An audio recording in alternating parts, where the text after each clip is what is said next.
Pew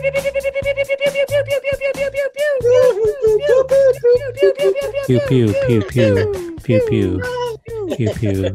Yeah. What is up, guys? It's Past the Gravy, episode 340. I told you guys while we're quarantined, I'm going to give you guys that extra content.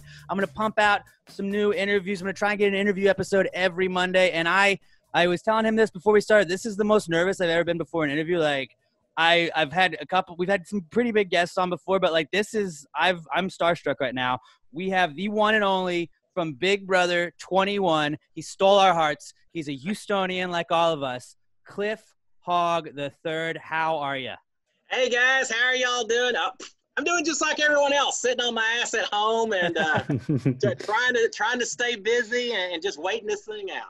Well, that was actually one of the things that when I messaged you and I was like, hey, can I get you on the podcast? I was like, who would better be suited to like tell us how to kill time in quarantine than somebody that was already quarantined for an entire summer?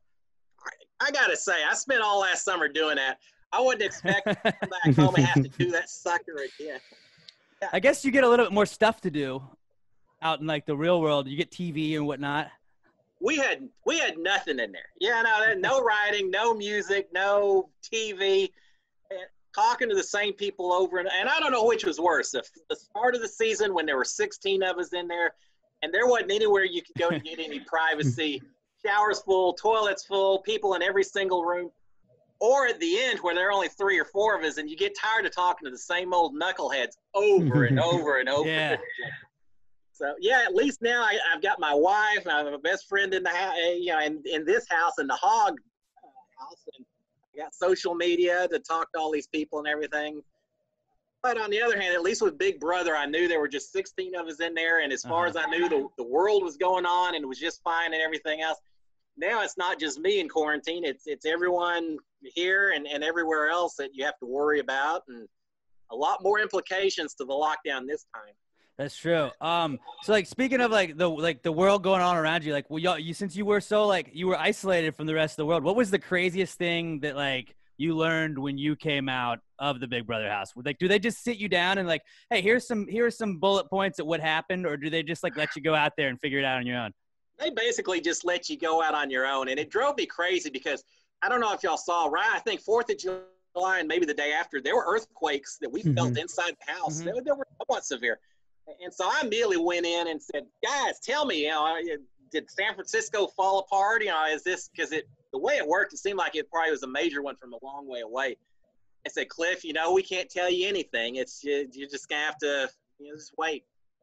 But when I got evicted out of the house, producers grabbed me as soon as the show was over and said, how are you doing, Cliff? And all. And I said, I'm doing all right. And they said, is there anything we can help you with? And I said, yeah, you got to tell me 2 things. One, how bad was that earthquake? Is anyone hurt? Is that a major news story?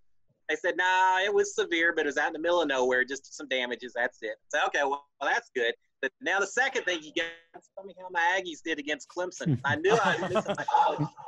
I was missing my college football. I was missing the Astros. I was missing all of my sports and all of that talk. And They said, we can't tell you that, Cliff. We can't tell you a thing. And eventually one person who will go undisclosed came over later and whispered to me, said, hey, y'all got beat by Clemson, but you gave it a show and all that. I think they covered, too. I do believe they covered. Yeah, it's like 24-10 or something. I was happy that we didn't get blown out in a game like that. I figured we'd lose, but yeah, you never know. But yeah, I got out. What else did I hear? But no, they didn't tell us anything. Eventually, when I saw my wife for the first time, I said, so what's going on in the world? What did I miss? Is Trump still in office? Are we at war? What's going on? She said, no, politics is just, and she told me all about Ukraine and Trump and all that. And I guess there were some shootings that went on. I hated to hear that. And an attack on an oil facility in Saudi Arabia. So, whatever. The world didn't fall apart while I was in there, but it drove me bonkers not being able to just keep up to date on the day-to-day. I think everyone else in that house, they're like, yeah, whatever. We don't care what's going on in the outside world. But I'm an info guy, and for me not to get that daily update of life around me just drove me crazy. Like, while you're stuck in the house now, are you constantly waiting for, like, Big Brother to come over the intercom and be like, Cliff, please report to the diary room, or, like, waiting to call you for a comp or something? you laugh about that, but there is definitely, and I always hate to compare it to, say, PTSD, because what I did is nothing compared to soldiers and, people who actually are putting their life on the lines. But Right. there was certainly a bit of stress that when I got out of that house, the first night when I was evicted, they didn't send me to the jury house. I was just sequestered because we were so close to the finale. And there was a night or two where it just felt strange sleeping in a room and not thinking that I had microphone on me or cameras in the corners and things like that. And I really spent probably up and through about Christmas or so with a little bit of stress, just of having dreams that I was still in the house. And, a lot of people have their little stress dreams that they've gone the whole semester and suddenly they have to take a final exam. They've never been to class and they're naked and all those kind of things. My stress dreams were about being in a house and suddenly realizing that I wasn't aware of what was going on. And it does a little bit of number to you when you're sitting there 24/7 thinking that everyone else in there is gunning for you and conspiring against you and everything else. It is a different kind of mindset that I had to eventually adjust from and move on from it. But yeah, it was a stressful house. I'm glad I did it. But yeah, quite a bit of stress while I was in there as well. Yeah, you just walk into any room after you get out and you're just like, what are you guys saying about me? You talking about me? Are y'all going to backdoor me? What's happening here? It's just your wife and kids. They're like, we're not doing that. Yeah, you're cool with us, Cliff. We're not going to kick you out of the house. Yeah, I always assumed that that if there was a conversation that I wasn't part of, then it was probably talking about me. And I was a guy, I like to try to go to bed just a little bit earlier, and I would tend to get up a little bit earlier and do my notes and all that kind of stuff. But lots of times I would get in bed and lay there and I'd hear someone laughing in another room and say, that's it. I got to get back up. And I'd get back up out of bed and go hang out for another couple of hours just because as long as I was in the room, I figured they wouldn't talk about me and I was a little bit safer. That makes sense. You never know in that place. It was tough. So what have you been doing to kill the time while quarantined? Have you just been playing backgammon like a madman, or you been sitting out in a hammock by the pool, or what else have you been up to? Yeah, man, I'd kill for a pool. That would be fantastic. I wish I could tell you some major amazing stuff that I'm doing, but I feel like I've been a sloth a little bit of the time, just sleeping a little bit late and staying up late and binging on TV and all of that. I'm doing something. Thank the heavens for social media.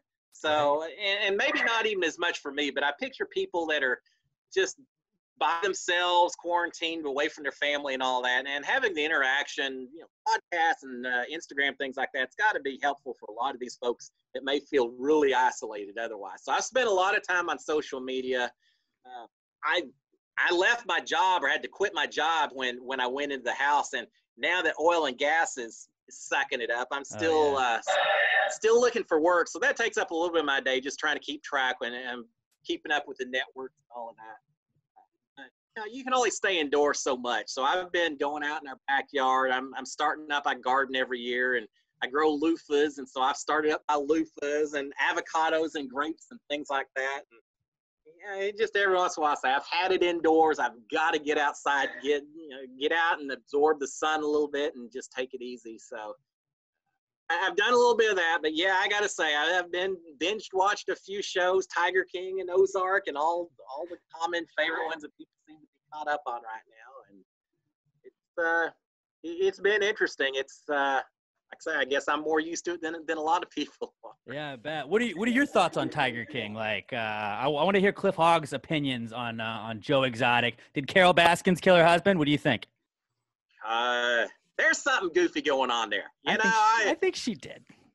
I hate to point a finger, but people don't just disappear for no good reason. And unless he's down in South America or wherever he flew to and just decided he had nothing with Carol Baskin. Maybe she loved the Tigers more than she loved him. But I think there's a lot more to that story that would be very interesting to hear. I got to say, every time I watch Tiger King, I got done and I just felt like, I want to go take a shower. There's just something about it. You want to stop watching it, and then it just keeps getting you you're like, well, hold on, I want to see this. Hold on, wait, what? Or they get to that one episode, and he's like, well, she killed her husband. Like, well, I'm going to obviously watch the next episode now, so there's another hour of my life. And then boom, my girlfriend and I watched it in 7 straight hours, and it was just, okay, well, that was our Sunday. we did it over a couple of nights, and we're just blown away by the whole thing. And I watch that show and think, how in the hell did casting who cast for Big Brother not grab those people and bring them into the house? Those are the kind of people. Can you picture being stuck in a house for 93 days with Joe Baskin or Carol or some of the people on that show? Or Exotic Joe, yeah. Crazy people in that on that show. Who do you think out of the Tiger King like family would have been the person you would have wanted to be in the Big Brother house with the least? Oh my God. That's a tough list. Joe Exotic is, I don't know, he maybe would be kind of fun. He'd be entertaining. He'd stir up stuff, and you'd kind of be like, I don't know, I'm not with him. You could kind of use him as a shield, maybe. Plus, I've seen who he gets married to. He wouldn't be hitting on me. He wouldn't be hitting on those young guys in the house. So I could have just sat back and watched the drama unfold with other people. So, he may have been interesting. I actually heard a story over the Easter weekend. My whole family got together and did a Zoom get-together so we could all have some normalcy on Easter. And I found out from one of my brothers, they actually bought a bunch of gerbils from Joe when he owned a pet store down in the Dallas-Fort Worth area. Oh, when he owned it with his brother, right? Yeah. And they said, oh, yeah, we went in there and bought gerbils once upon a time and met him and thought he was weird back then, too. So, it's a small world. I've kept telling people over and over again, like, can you imagine, like, knowing who Joe Exotic was before? And, like, there's this crazy guy. He owns tigers. He does all this stuff. And then, like, everybody sees the documentary and is like, oh, my God, this guy's crazy. Like, oh, yeah, you guys finally know about Joe Exotic. Thank God the whole world knows now. Yeah. I just wonder, it's all about the tigers. And based on that show, I feel sorry for the person who's just a regular old normal person that enjoys taking care of tigers and is getting lumped in with all of those folks. And it makes you wonder, are gorilla people worse or people who own chimpanzees? Are all these weird exotic animal owners just all in their own little cliques based on what kind of people they get along with? It seems like it. I feel like we need an Instagram quiz on what kind of strange person are you based on what animal would you like to raise. And I'm sure psychologists could tell you a whole. I want to be a monkey guy. I want a monkey. I think if I got a little chimpanzee, that would be awesome. Yeah, and I'll say right now, for all those monkey owners or lion owners or goat owners or whoever else out there, I'm not digging against you. I'm sure you're wonderful people. I mean, this was a very small subset. So please don't think I'm hating on animal lovers or animal owners. Yeah, monkey lover would be okay, except I don't have to put a diaper on any animal I own to clean inside the back. I'd like to think you could like potty train them maybe. Like you could just teach them to like be housebroken or whatnot. Like, but you can like teach them card tricks. You can teach them to like steal if you really want to. Then, like, you can teach them a lot of cool things that like other animals wouldn't be able to do because they have thumbs. That sounds more fun than taking a little monkey and putting on a toilet and saying, okay, go ahead and take care of your business, monkey. Yeah, that would be, that's what you get. Like, that's what you get the wife for or the girlfriend for or whatever, right? I'm going to leave you to do this. I'm going to go do this. My girlfriend would not be cool with me saying that. I know how well that would go over. Yeah. I was reading some of your Big Brother bio again. Like we do on Pass the Gravy. You're actually the first crossover episode we've ever done. I have a Big Brother only podcast called Pass the Gravy Bro, and then I have this podcast called Pass the Gravy. And it started with the Big Brother podcast started because my old co-host and I used to just talk about Big Brother so much when I got into it that people were like, dude, I don't care about Big Brother. Stop talking about it. Like you spent 45 minutes of your podcast just ranting and raving about people on Big Brother. I'm like, yeah, but did you see so-and-so got backdoored and I can't believe this is going to happen. And like I get it. And so I was like, all right, we'll just do our own Big Brother podcast that we do after every episode. And I've listened to a lot of them. I had a blast listening to y'all's cast preview before we started and then what y'all got right and what y'all got wrong on your forecast at the end of it. And what can I say? I'm narcissistic enough. It's always fun to listen to people making guesses about how you're going to do and what they like or don't like about you and all that. Well, you had like the best story of all that because I feel like with the majority of circles and the ones that I listened to and even on ours, like I think I picked you to be out first or second, I want to say. And it was just like looking at that, the age difference. I was like, usually there is just one person that people just they deviate away from it. And honestly, like the first night, it kind of looked like it was going that way, but you saved yourself. And so it was awesome though, because then you just kept going, and we were like, well, he's from Houston. We want him to do well. We just I don't know. I just don't know if he's going to with this younger cast. And then you kept going, so like, all right, Team Cliff, let's do this. It was tough. I knew going in, and all these people auditioning me, every time I talked to the casting and producers and all that, they'd say, you're going to be probably the older person. What do you think about that?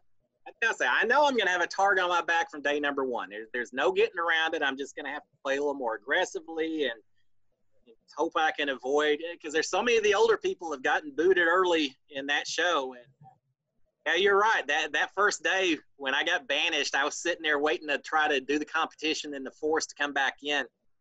And I was so down thinking, man, I've gone through all of this stuff to go home and not even get a chance to sleep at the Big Brother house or to have a Big Brother meal or see the backyard or anything.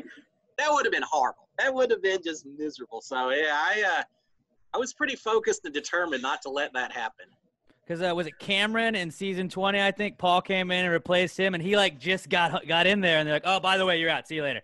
I reached out to him after I got it and say, "Man, I feel for you. Empathize. I just, hey, I wish it could have gone differently." And I've talked to Steve and Glenn from season 16 and 20, who both the older guys who got booted first boot, and we've talked a little bit as well. But yeah, it's you can't take anything for granted in there. And I went in every week thinking, man, is this going to be it for me? I just have to make it one more week. And I would have my little milestones.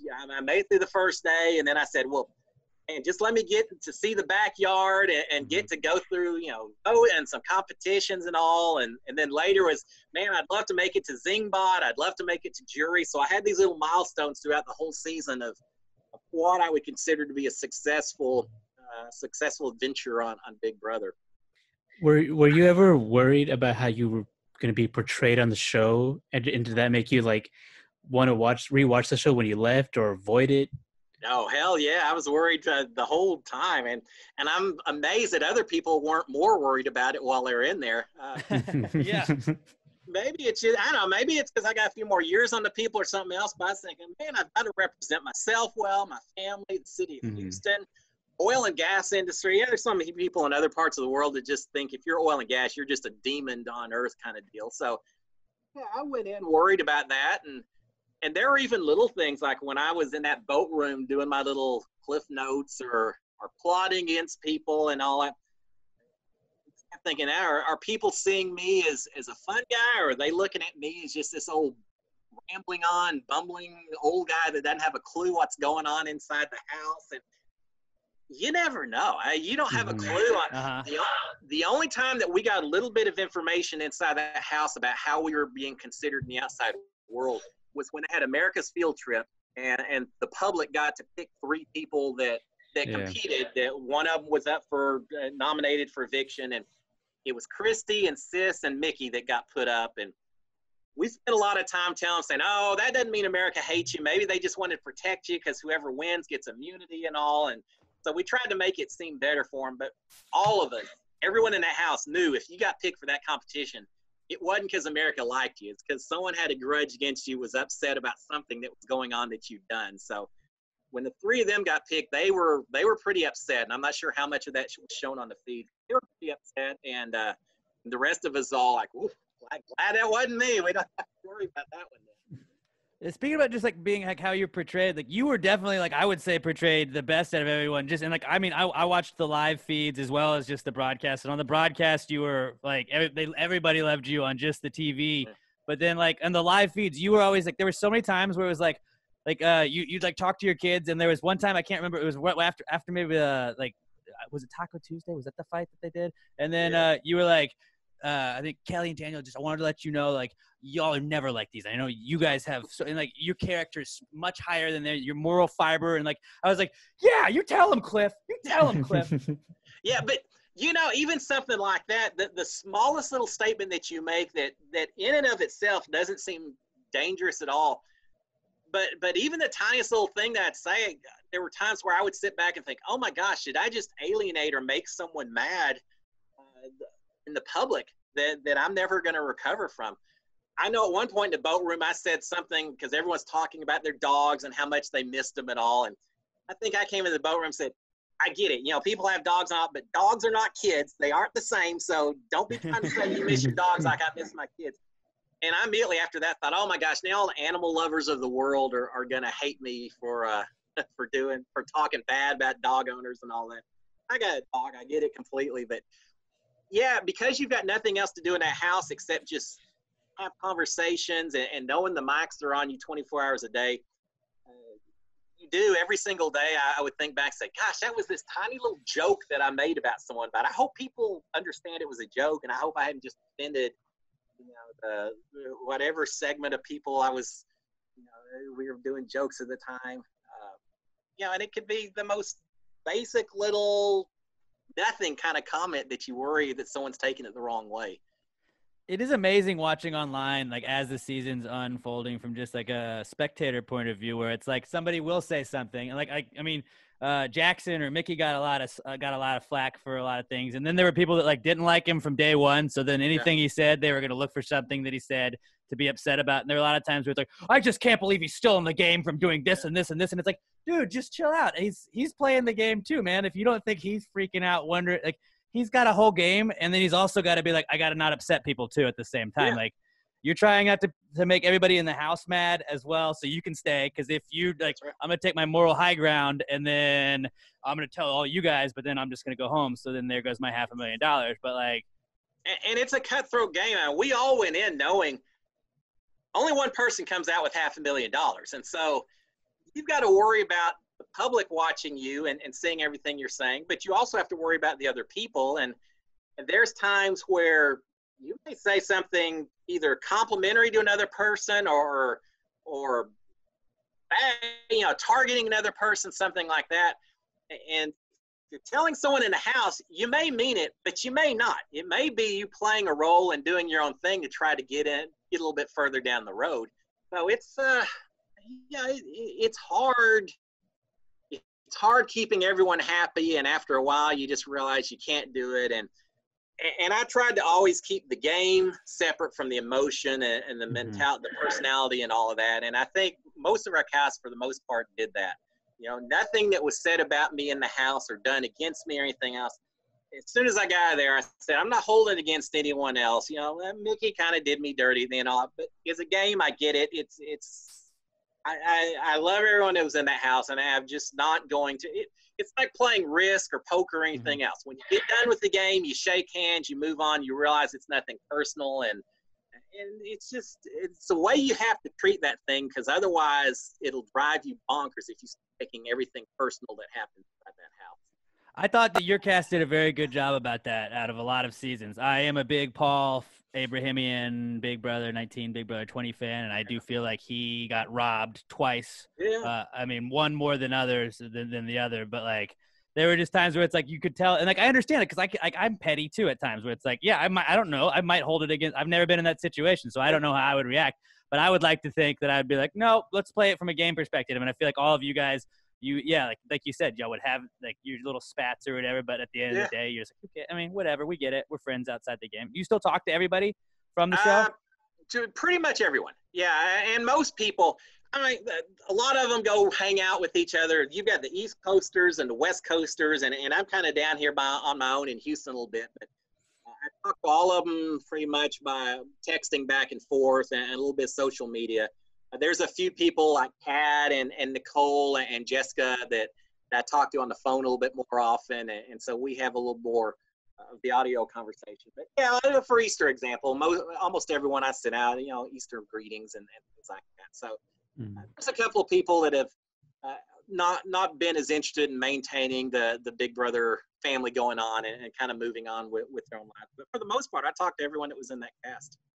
That's awesome. And that was a cool, I just loved last season's cast. I thought that they did such a perfect job of casting people from every different kind of walk of life almost. You had the people that they knew were going to click up, and then just like everybody got along. It seemed like, I mean, they obviously didn't always get along, but like it seemed like in the long run, they all kind of got along. And it wasn't like, I want to say it was like 17. It just seemed like some of the people just hated each other. And like, it didn't seem like that this season.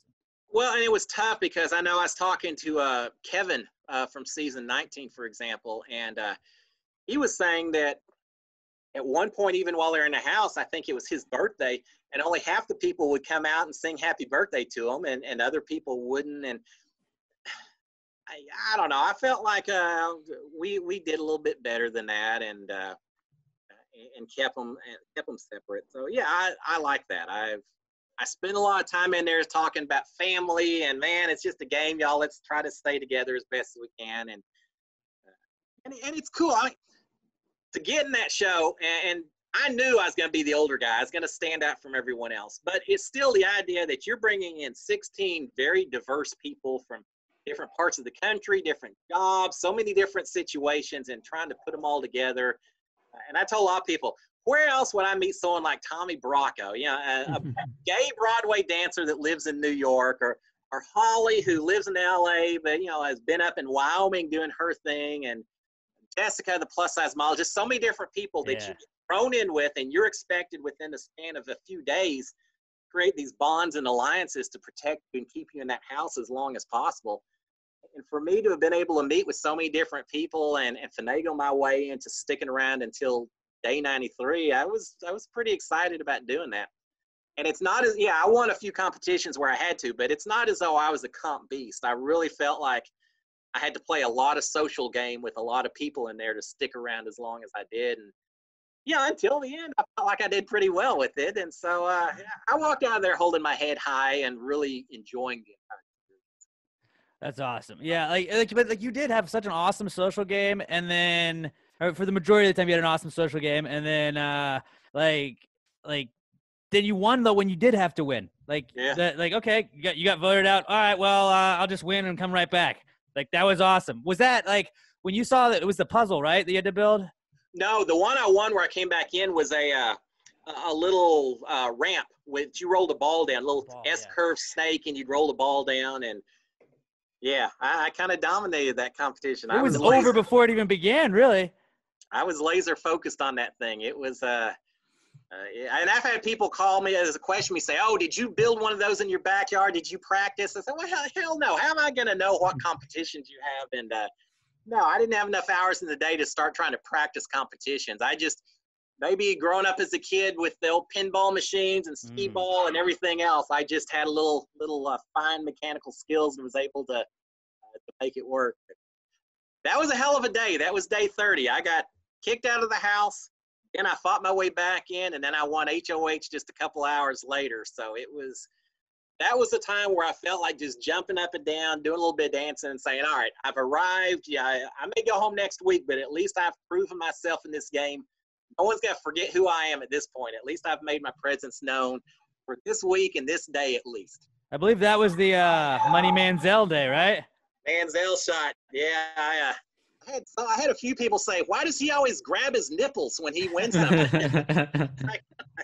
You're obviously not an Ag. You're not a Johnny Manziel fan. I think I told my son, who is also an Aggie, I said, all right, if I win anything in that house, I'm going to replicate Manziel's move and do the money shot and money. He said, man, Dad, if you did that, that would be fantastic. So when I won that first competition, was able to do that, I was on cloud nine. I was extremely happy that evening. What did I saw A&M was big at supporting you. I saw on the Twitter and everything when you did the midnight yell, you taught everybody in the house all that. A&M was showing all that. And I was like, oh, look, Big Brother! Because I didn't realize it wasn't a Big Brother account at first. I was like, oh, that's actually Texas A&M football that's tweeting that out. That's cool. Did you get a warm reception when you went back to A&M? Did they all contact you after that? Yeah, it was fantastic. They contacted me, and we couldn't make it work for the Alabama game, but I got to go up there for the Mississippi State game, and A&M hosted me at their hotel there on campus and gave me all kinds of swag and sideline passes so I could sit right down there at the game itself. And for Midnight Yell the night before, I actually got to go into 12th Man Studios and get behind the desk and do all kinds of media stuff. And man, it was fantastic. And it was so great because while I was on the sideline, just walking around the area, people were yelling at me the whole time from high up, and I'm going over and I'm talking to, co-eds and guys in the Corps and just, shooting the bull with them and having a blast the whole game. So, and KBTX, a local TV station, I got to go on the show and do a guest media analysis and things, our football analysis. So, yeah, it kind of felt like being back home, being up there in Aggie land. And I was disappointed because I'm I'm huge into sports, and I really like the college game in addition to the pros, and I'm a huge college baseball fan. And so they said, man, come up for the Aggie game. We'll put you up in the presidential suite for a few of the Aggie baseball games, and we'll let you throw out a first pitch. Hell, we'll even let you sing the national anthem for a game if you want. And so I thought, man, I'm going to spend half my time up in College Station watching Aggie baseball this spring, and then coronavirus comes along and didn't to be. It ruined everything. Coronavirus, we're friends off with the coronavirus here. Yeah. Going into the house, like, did you, like you said, you didn't do it, you didn't build any like contraptions in your backyard or anything, but was there anything that you prepped for ahead of time, knowing you were going to, like, you could possibly go in? Or is it really like, I guess, are you allowed, I don't even know if you're allowed to say it. Like, is it really like they don't just kidnap you out of the blue? Like, you kind of have to have like a bag's got to be packed or something. Yeah, but they did a pretty good job of keeping it a secret. They, throughout I tried out in February, and they didn't snatch us until June 13th or somewhere right around there is when I was grabbed. We were in sequester for almost a week while they did some media and press and things before we actually went into the house. But I didn't have a clue, and I spent that whole tryout process saying, it's pretty cool. I've made it to the next step, and I'm still involved and all, but surely at some point it's going to end. And about 2 or 3 weeks before they grabbed me, I started telling my wife, saying, there's a decent possibility I may actually be on this show. Yeah. Maybe it's not so wild that I'm going to be on it at this point. But yeah, they came out and they filmed a little promo, the introduction of you at home and with the family and all of that. But even that, it was very, very hush-hush, and we knew there were alternates. And so even at that point in time, my understanding was that, there's a possibility you're going to be on, but they're filming a whole lot of people that may not get on as well. So there's still no guarantee. And so when in my particular case, I found my big brother key in a tackle box because I was down here in Clear Lake doing some fishing with the family. And when I reached into that tackle box, I was getting a lure and the key was there. It truly was a surprise. I mean, there was no staging or acting or anything else. So yeah, I thought there was a possibility I was going to get on, but until I saw that key, I didn't know for certain. So it was more real than people probably suspected it is, because they do a good job. They've done it for a lot of time, and they know how to keep you on the ropes the entire time. It was a little bit different for me because I did have a real job. I had a 9-to-5 job, and so I had to go into my boss and say, all right, now this is the wildest thing you've ever heard, but there is a possibility I may need off anywhere from a week or 2 to 3 months. And I can't tell you why. You just have to trust me that it's just a once in a lifetime type experience. And they all looked at me like, you're either going off to join a cult, or you're going to do something for the competition, or to become a priest, or they didn't know. And eventually they kind of figured out towards the end it surely had to do something with TV and all of that. But that was a very strange conversation to have. So maybe I had to get prepped a little bit more than some other people did, who were maybe not as far along in the career process and all. But no, it was quite the experience leading up to getting on that show. It was an experience all in of itself. I bet so. One of my favorite things, and I think a lot of people's favorite things that you did in the Big Brother house, SKD 143. And it took me till halfway through the season to realize that the 143 meant I love you. Like, I did not put that together. And I was like, oh, I'm a dumbass. How did I not just realize?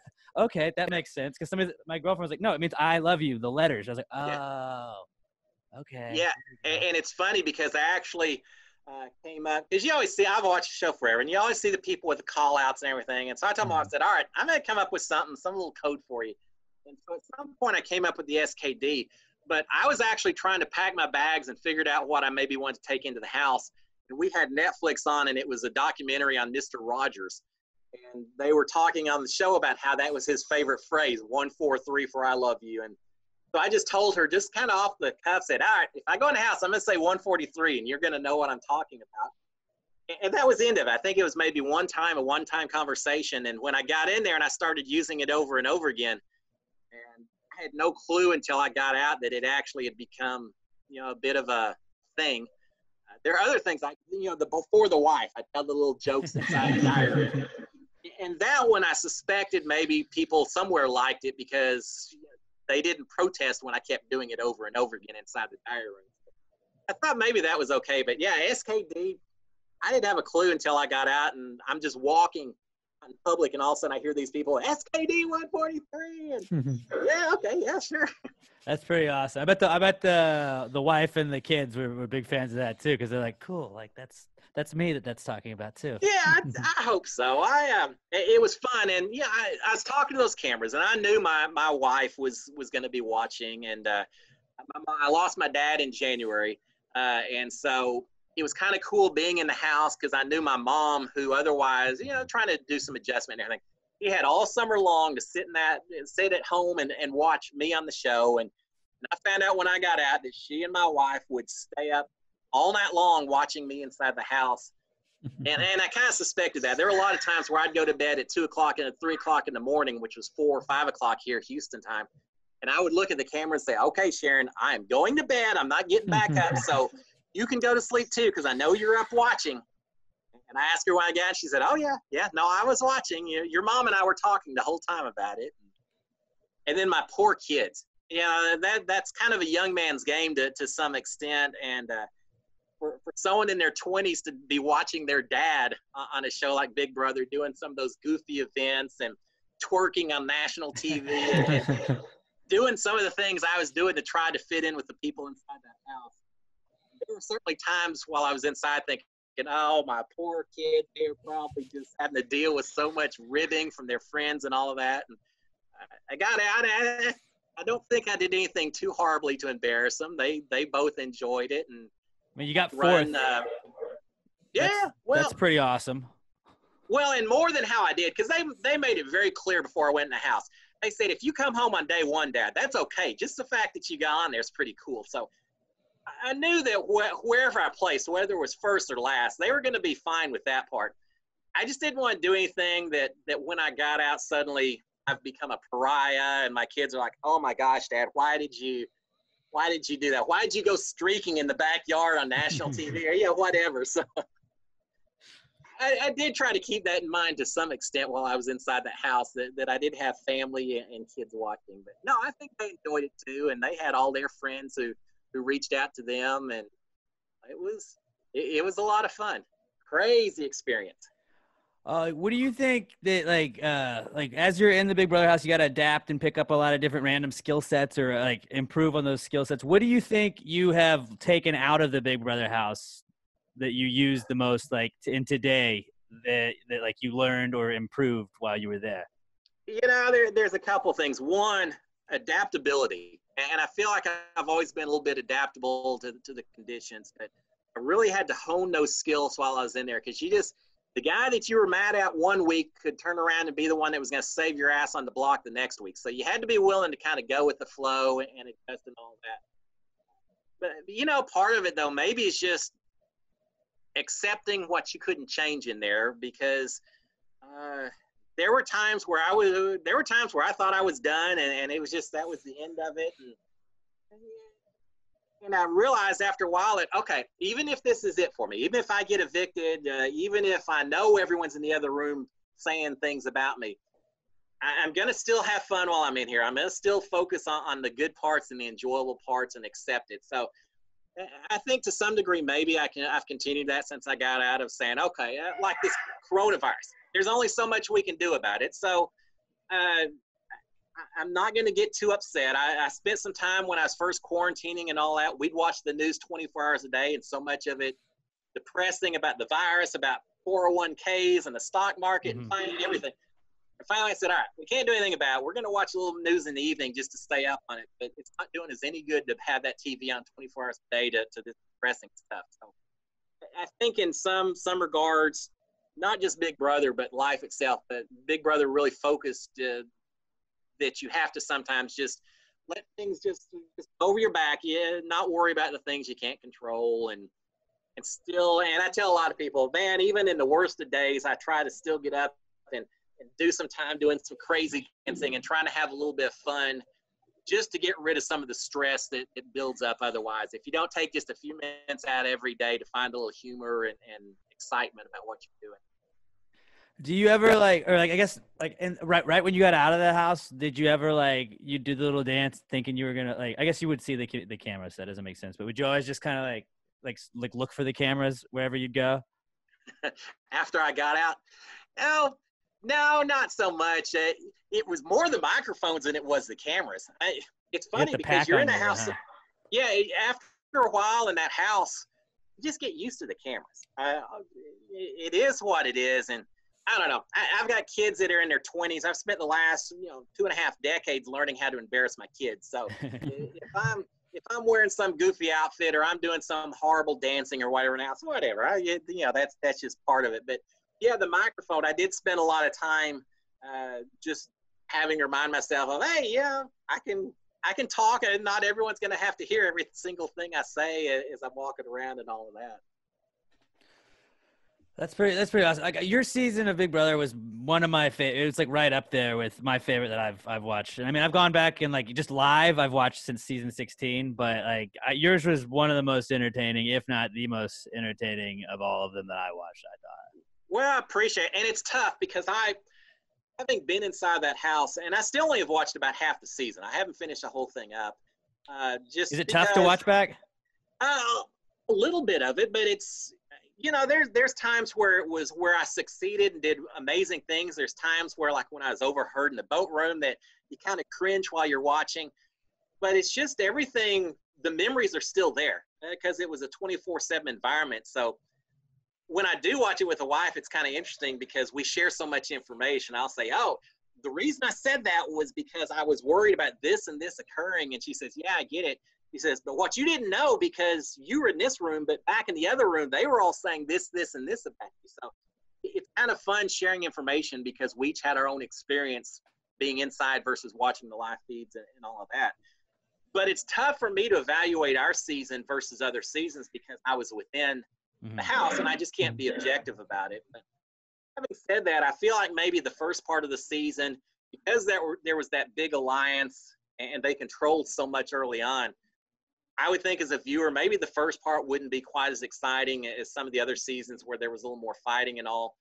But I would like to think the second half, there was some strategy and some surprises and some plotting and everything else that may have made that thing kind of interesting for several weeks. We certainly had a few dramatic filled moments here and there. And for some reason in that house, some of the decisions were never made until the Thursday of eviction day, because people just didn't want to lay their cards on the table any earlier than they had to. So people kind of hesitated talking too much strategy. But we had a few times where we basically knew it was time to go into the living room and sit down to have Julie holler at us and all of that.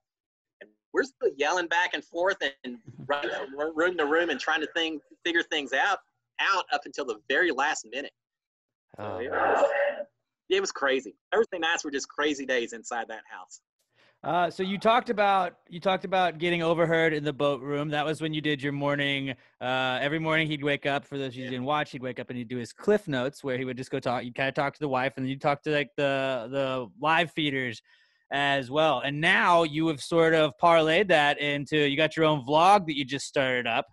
Yeah, it's kind of fun. I started it up last Thursday. I did my second episode on Monday, so it's I'll get my plug in here. It's every Monday and Thursday on the tvco.app, and you can download that. It's a mobile app, and I do it 7 o'clock Houston time. Just sit there for an hour and just talk about life outside the Big Brother house, tell some travel. I've been all over the world because of oil and gas. So I tell a few travel stories and talk about what's been going on, a few scoops on what happened inside the Big Brother house last season. And yeah, I just, I guess, yeah, maybe that's the reason they got me on the show. I'm kind of one of those guys that I can just talk, and doesn't matter whether it's a lot more fun to talk to you guys where I'm getting input back and forth, but even if it's just me locked in a room by myself, I can still talk. It's never bothered me any. So yeah, I've been doing that, having a lot of fun, just talking to a lot of fans of Big Brother and staying in touch with them. It's kind of like what you're doing. As many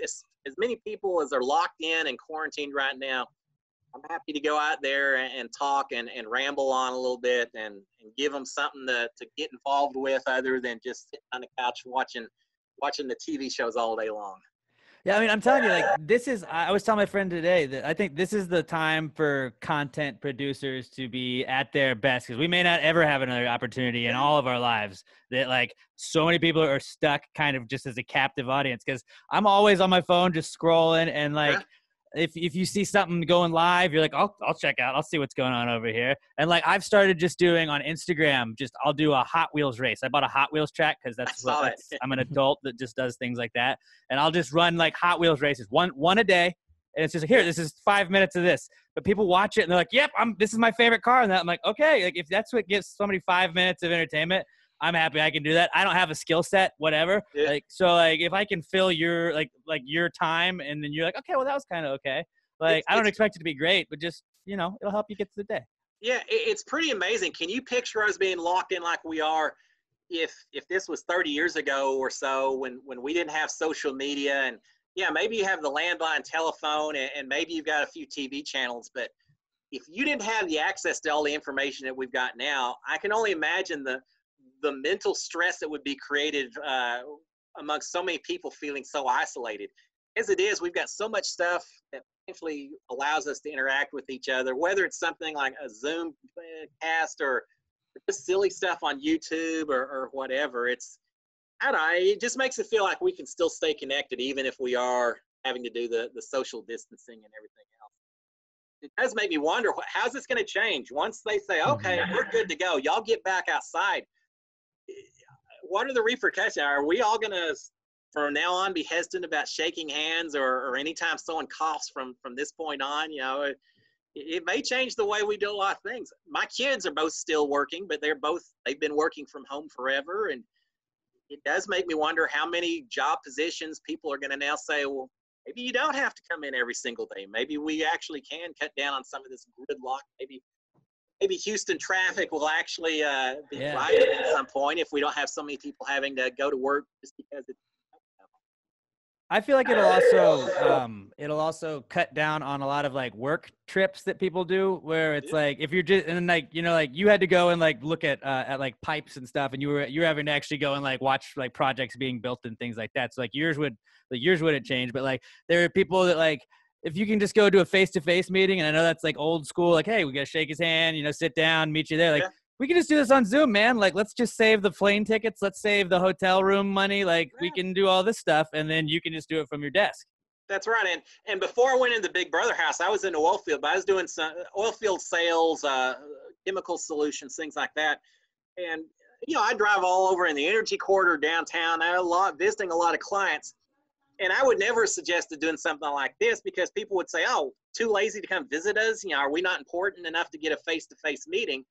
You just couldn't do that. But now that we've been through this, I can see where it'd be a lot more efficient for everyone involved to just do something like this and talk to your clients. And it's not that anyone doesn't deserve face-to-face, but we're just all so much more efficient doing things like this. So, yeah, I'm kind of curious how it's going to change the world as we go forward after this very strange experience.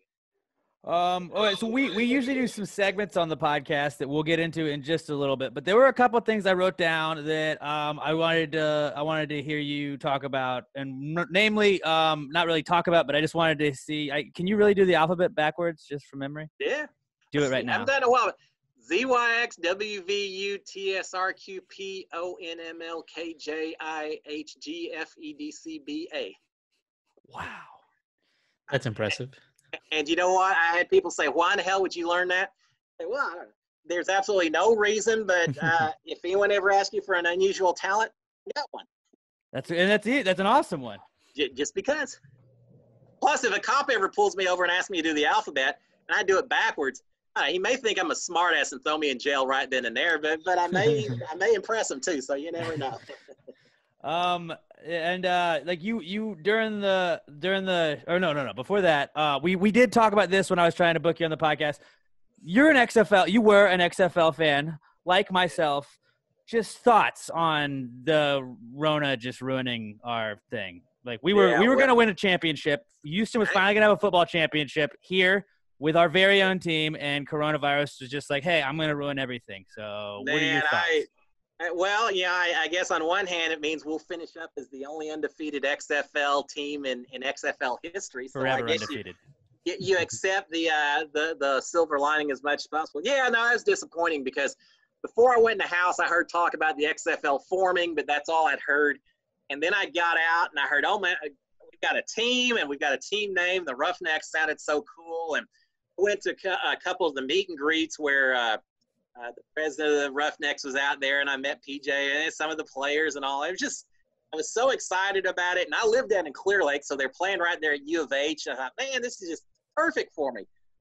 But yeah, I didn't get a chance to go to any of the games because I had family coming in. Lots of visitors, as you can imagine, after being away for a while. And never got a chance to actually go to a game, but was so excited watching them. I love the product on the field. I just the way you can go for 1, 2, 3 points, the kickoffs, there's so much about it I enjoyed. And then the coronavirus kicks in, and I think, well, all right, well, I get it. They're going to have to shut down, but hopefully we come back next year and it's still going to be cool. And now the last I've heard, they're filing bankruptcy, and there's creditors everywhere. And I don't know. I think they'll be back. Maybe not in the same there may be different owners or different league or whatever, but I think the XFL proved that this is a workable product the way they approached it with the spring league and kind of almost a minor league for the NFL in times. And I love the product on the field. It was a lot of fun. They never took themselves too seriously, I didn't think. Like, they realized they were not the NFL. And I think that, they were, the USFL tried to be the NFL. Now, obviously, it paid players way more. It was trying to bring away NFL talent.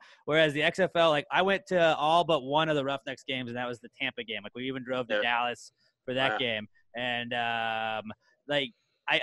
I thought every time you'd go there, it was a fan experience where it was like a party instead of you go to a Texans game and oh, let's go team. It was like everybody was just partying, and then there's a football game that broke out in the middle of this party, and we're all just gonna cheer on the team. But the first game we played against LA ever was LA runs out of time, and everybody's just boo FLA. FLA. I was like, this is what I'm here for. I want that.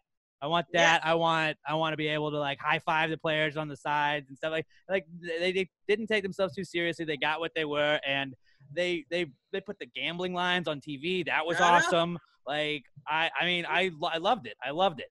Well, the fans, it was affordable. So a family could go out there without breaking the bank and watch the game and have fun. And the players on the field, no one's playing multi-million-dollar contracts in XFL. You could tell they were all hungry.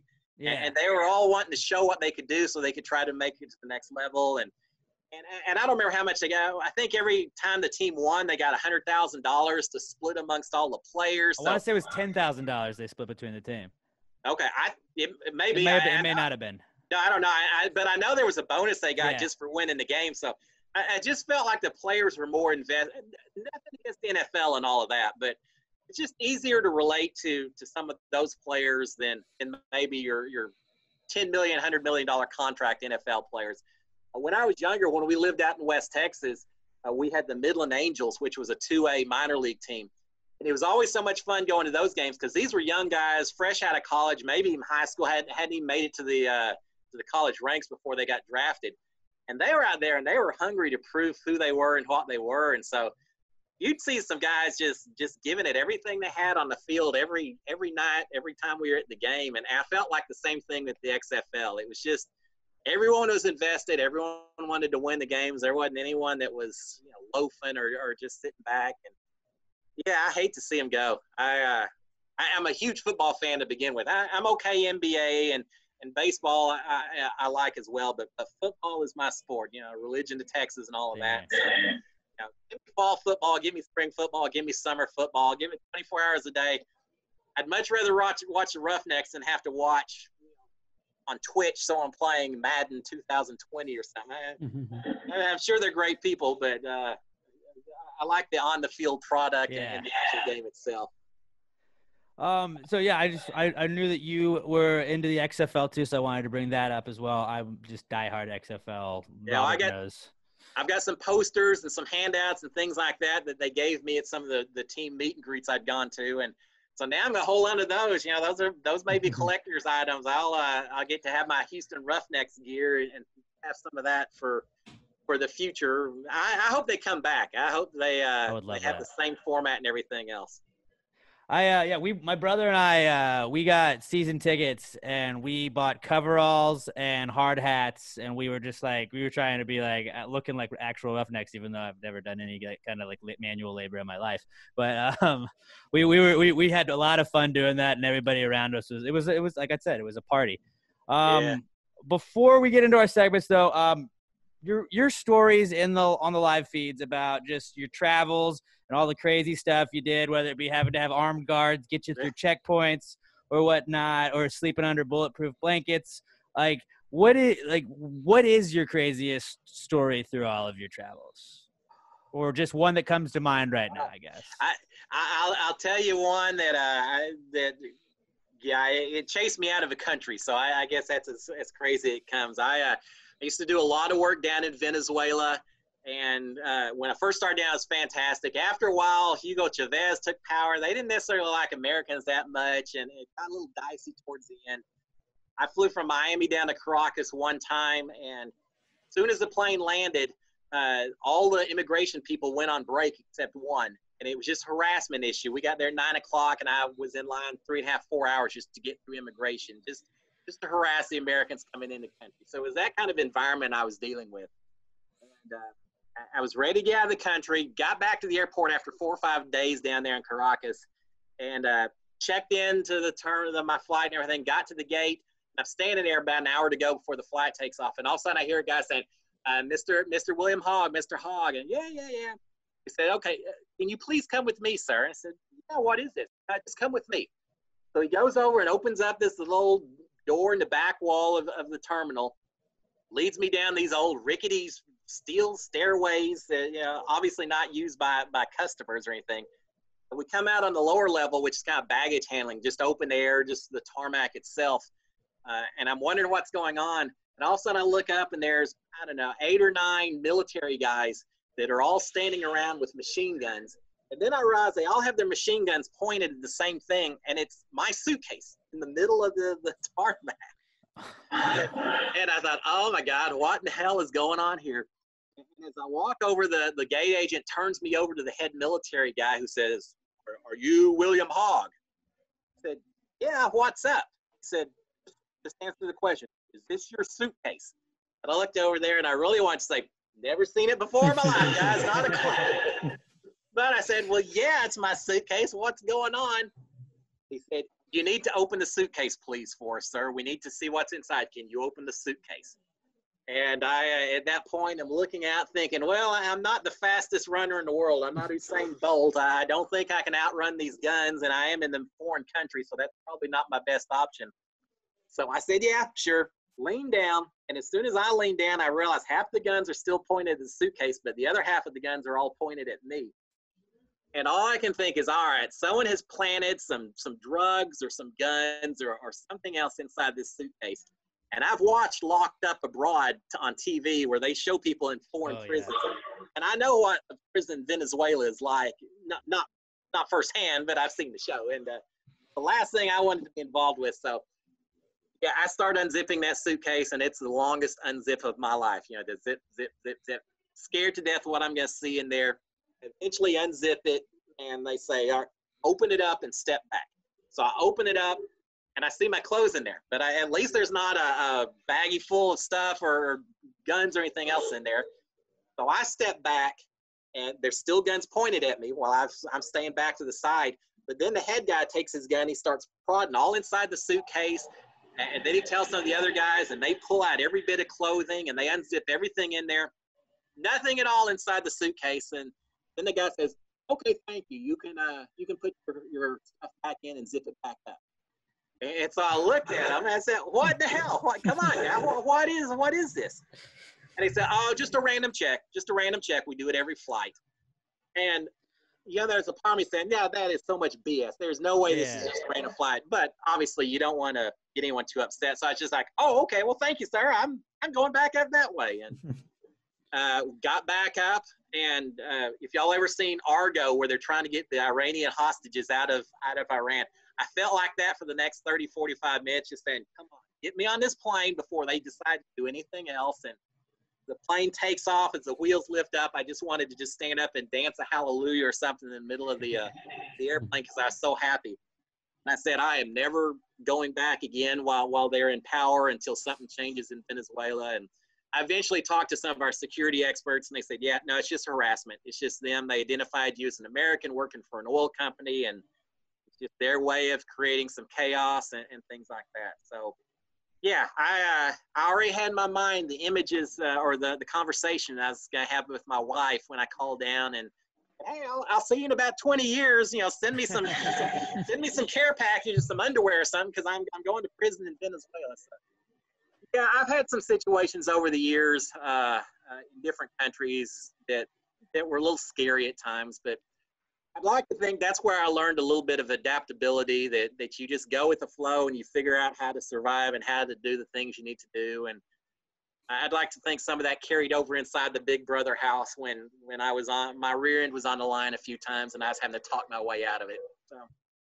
I'm just telling you, like, every time you were talking about your travels or telling stories on the live feeds, I was glued to the TV, just because it's like there was never like a bad story, and like you could just do like your vlog could turn into just like a story of that. You could do a whole podcast where you just tell one random story, and like I would listen to every second of every single one because it was like, well, what now? What and now what? And there were times where it's like, oh, I gotta leave and go do this, but no, Cliff is still in the middle. He's just getting the good part. We'll be late. It's fine. It's not a big deal.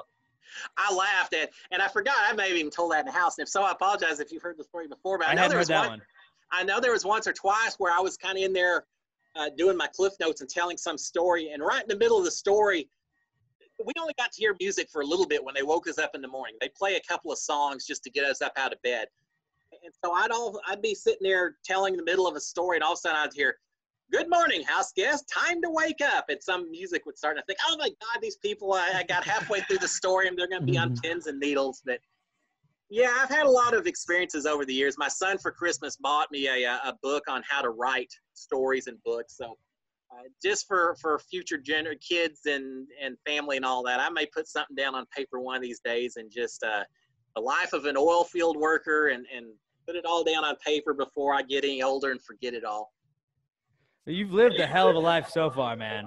Well, and now I got one more chapter. I got Big Brother to throw in there at the end of this thing. Well, not the end, because I'm fully expecting to have more stories going forward. Yeah. We got a long time. This will just be a chapter in the middle somewhere. Okay, well, let's get into some segments, Cliff. This is where this might get weird for you, but like we're just gonna have some fun with it. We're not taking anything too seriously.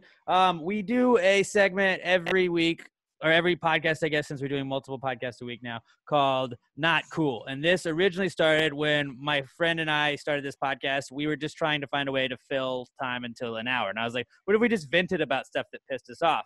And he was like, that's a good idea. And we were like, the simplest name ever, Not Cool. Okay. So we're going to just tell you guys like what happened. And it could be something as little as like you stubbed your toe getting up to go to the bathroom in the middle of the night, or, you know, somebody stabbed you. Like that could be, they're both not cool, just varying degrees of what's not cool. Like, that's why I think that Netflix is a whole, like, they used to do the 5-star rating system on Netflix, and I can trust that more than I can trust thumbs up or thumbs down, because it's like thumbs down to traffic, also thumbs down to the Holocaust. You know, like there's a very different things, but like I have the same reaction to both of them. So just I'll start us off, and I'll tell mine. If you guys are listening at home, if you want to submit yours when we do our Wednesday episodes, we'll read them. Hashtag PTG not cool to @PassTheGradePod. I'm at Alex J. Middleton. Robert is at Robert Barbosa 03, and Cliff Hogg is at Cliff_Hogg. That's Hogg with 2 G's, to those of you that may not already know. This is the Not Cool segment. Not cool, man. Dude, that's not cool. Not cool. Not cool. Dude, that's not cool. Not cool, man. Dude, that's not cool. Not cool. Not cool. Dude, that's not cool. Not cool. Not cool. Okay, I'll go first with my Not Cool this week. And actually, this is, it's funny because it kind of has a Big Brother-related story to tie back to, but I did not intentionally do this. My eye is my Not Cool. I don't know if you can see, this eye is kind of stupid looking. It's red, it's swollen, it's kind of like partially closed. If you can't see it, go watch the video version of the podcast at Pass the Grade Pod. But I had it was a corneal abrasion on February 22nd of 2019. It was my 30th birthday. We went out to the horse track with some of my friends, and then we went to a bar, and my friend had a hat on, and at one point we both turned our heads at the same time, and his hat brim just caught me right in the top of the eye. And my eye swelled up. It was just like watering, and all my friends the whole rest of the night, I was like, guys, my eye is messed up. And they're like, shut up, bitch, quit. Nobody cares. Nobody cares. I was like, guys, no, like it's like, I don't know. And so the next day I woke up, my eyes just really swollen. The next day, ironically, was February 23rd, 2019. And that was the day I was going to go try out for Big Brother. I was just going to go to the open casting call who Cliff Hogg was there. Now I actually feel better because you would have totally got cast over me because, like, you're way better at telling stories. You're way more likable. Like, you're way more appealing than me. Like, I get it. Your corneal abrasion may have been my lucky day, Alex. I don't think so. I don't think so. But like, I didn't expect to like even get cast at all, and I was just like, I want to kind of go see how it is at the casting call because I've read stuff. I want to see are they going to yell at me? Am I going to have to put down a random person that's next to me or whatever? Like, I don't know. And so I was like, all right, well, we'll go to this Big Brother, this Big Brother audition. And my girlfriend's like, yeah, sure, I'll drive you down there. It'll be fun. And the night before, I get stabbed in the eye with a hat. And so I was in an urgent care facility instead of the Big Brother tryouts the next morning. And so long story short to go to that, like, it's been a year since that. I got it all fixed. It was fine. It was recovered. But I remember the eye doctor was like, sometimes this stuff can just reappeal. Like if you have dry eyes, you wake up, your eyeball is kind of stuck to the inside of your eyelid, and it can just peel it away with what's already healed. Wow. And yesterday morning, I woke up, and that exact thing happened. And so it's swollen up. It sucks. I went to an eye doctor appointment today. They had to like open up the place for me because they're only doing emergency appointments. So now I got these like steroid drops I have to put in. But I just was like, how ironic is it? This is my Big Brother eye now. Like, it knows I've got something related to Big Brother coming up, and it's like, yeah, right. Yeah, right. But I was like, I remember Cliff Hogg played was it a bad leg or a bad calf? Yeah. And I was like, if Cliff can play hurt, I can too. Well, good job, Alex, man. Thumbs up to you, my friend. So my eye is not cool. That's pretty not cool. You got to have your eyes. I tell you, being in that house, we had several competitions where I never knew whether to wear my contacts or my glasses. And I know once or twice they said, well, wear your contacts because there's going to be a little activity out there. And I'd get outside, and they said, okay, now you need to read kind of the intro of the rules and all that.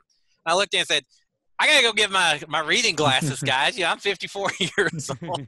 So I'd have to go back inside and get my little grandfather reading glasses so I could read what they wanted to do. But, yeah, you got to have your eyes. So I hope you get better with it, Alex. That's not any fun whatsoever. It's that's like my big bugaboo. Like anything near my eyes, I can't wear contacts because I don't want anything touching my eyes. And like today, she's like putting drops in it and then like poking at it with a thing. And I'm like, just stop. Just get it away. Please just get it away. But like I also like seeing, so it's a double-edged sword right there. Robert, do you have a not cool for us, buddy? Yeah, so I have a leak in one of my tires, and I keep forgetting to fill. And because I don't drive much now, so it just slips my mind. The only time I go is like get groceries, go to H-E-B, and then I come back, put the groceries away, and I completely forget to refill it. So the next time I drive a week later, it's like it's dinging at me like, hey, refill me. And it's super annoying. I keep forgetting to do that.